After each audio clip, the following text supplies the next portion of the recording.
Salut lume, e soare, e frumos afară și m-am gândit de ce să nu ies să filmez un pic. În primul rând am să mă plâng un pic de placă, că nu prea pot să mă dau cu ea. Înainte chiar m-aș fi bucurat pentru o placă ca asta, fiindcă e mult mai bine decât fără placă. Dar acum mi se pare că în loc să progresez cu ea, regresez. Așa că îmi strâng bani de placă nouă și deși channelul ăsta nu e pentru a comercializa chestii, n-am decât să fac asta, s-ar putea să iau strike de la YouTube, chiar nu știu, în fine, nu prea îmi pasă, vreau doar o placă nouă. Am câteva chestii de vânzare. În primul rând sunt o pereche de axe cu roți și cu rulmenți, setup complet, roțile sunt core, sper că se văd bine, nu știu. Rulmenții, la cum sunt pe rulmenții ăștia, nici n-aș cere bani, îi dau free la setup-ul ăsta. Axele sunt Kingpin de placă, pentru placă de 7.5, iar gumele sunt Thunder, cred, sau Speedimons, ceva, nu știu, Thunder sau Speedimons, chiar nu știu. Acestea, adică acestea două, împreună le las la 800.000. Le las la 800.000 tot setup. Mai am aici o pereche de roți. Mie mi s-au părut geniale pentru cruiser. Nu știu dacă sunt de firmă ceva.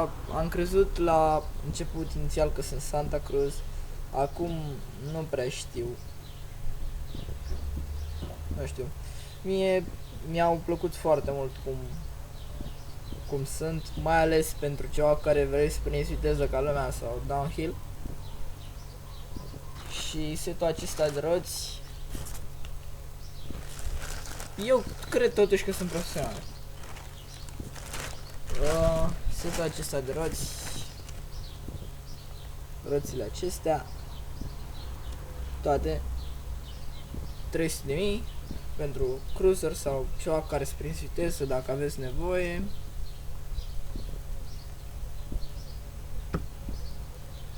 Așa, mai am o pereche de roți Spitfire în spițe. Acestea sunt la 400.000. Sunt geniale, mie mi-au plăcut super mult.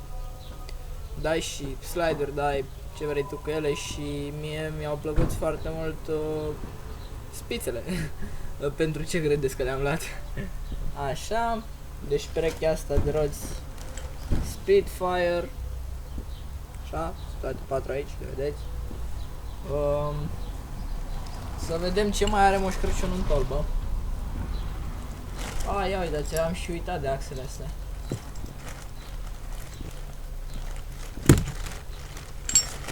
O pereche de axe reflex.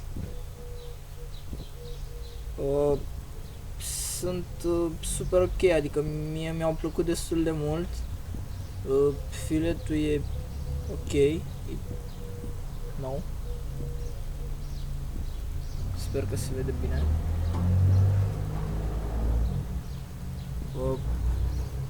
Acestea sunt. Să vedem ce mai am. Mai am o pereche de roți Speedimons. O pereche de roți Speedimons. Aici dau doar roțile, axele nu le dau. Roțile, dacă vreți, roțile acestea Speedimons îmi spuneți, le desfac, 250, sunt ale voastre.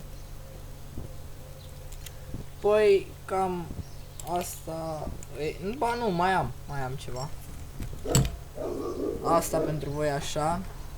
V-am spus, îmi trebuie deck și trebuie să dau absolut totul, să curăț absolut tot ce am eu pe aici. Am completul meu acum.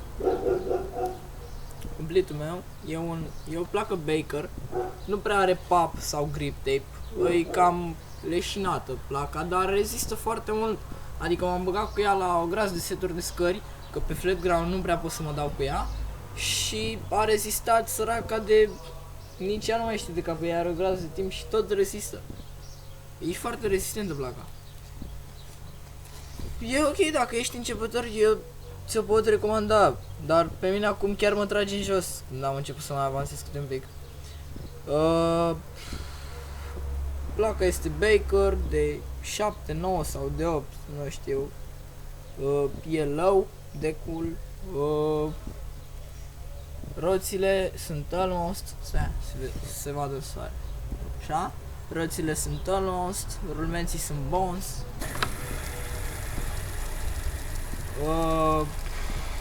Axele sunt core.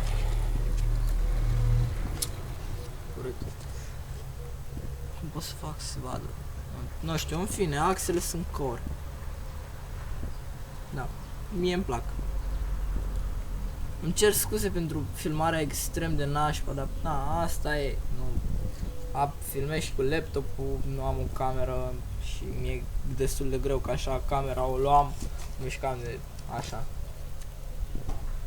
Și gumele sunt Tensor de pe axele astea. Mie nu mi-au prea plăcut axele Tensor, dar na, gumele astea nu mi se par chiar așa de rele. Păi cam asta e tot ce am eu de vânzare. Dacă doriți să le cumpărați, puteți să intrați pe pagina mea de Facebook, Nebunică, și să spuneți acolo ce doriți să cumpărați. Vă dau eu cerere de prietenie, vă dau în listă, vorbim, lăsați adresa și tot acum. Completul, dacă vreți să-l luați așa complet,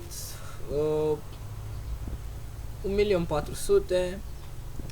Dacă vreți să-l luați pe bucăți, se poate demonta, nu e nicio problemă. Îl trimit oriunde în țară, absolut orice trimit oriunde în țară. Dacă vreți să-l demontez, roțile 500.000, rulmenții 300.000, sunt wow, chiar wow, sunt buni și sunt aproape noi. Axele 500.000, iar decul 200.000 în bani vechi. Da. Păi, asta a fost tot. Mulțumesc pentru vizualizări, like-uri, subscribe-uri. Dacă puteți dați, dacă vreți să dați like și la clipul ăsta, subscribe la channel. Vă mulțumesc mult pentru tot și pentru susținere. Pa!